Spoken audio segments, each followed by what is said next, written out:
I've also written a few words for the presentation today, but I think it's important before I go into this to state that I'm a visual artist who's actually been brought on board with this, and the reason why, well, that actually facilitated why I chose the work of Tony Phillips and the etchings that he produced called the History of the Benin Bronzes.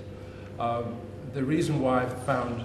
Tony Phillips intriguing is because he's another diasporic African, and I was very interested in how someone like myself would represent the dislocation that was caused by the colonial legacy that we all live with. The Benin Bronzes, since the advent of slavery, the African Holocaust, have become a symbol of high beauty and aesthetics. However, the bronzes at the time of the punitive expedition in the 1890s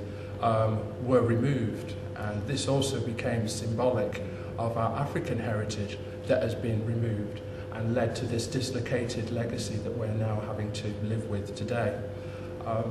Also coming on board this project as a teacher, I felt it important to add to the presentation of the prints and produce an interactive part to the exhibition so that it could symbolise very easily how a new story can be made by moving objects in a different position, because it's this dislocated history that African diasporics are wrestling with today, because our history's been rewritten, it's been changed, and it's made it very difficult in our present society to actually deal with this colonial legacy.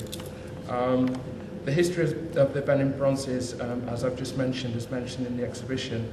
they act very well as a metaphor for this displacement, and I hope that the table that's been put with it, where you have pieces that can be moved to tell a totally different story,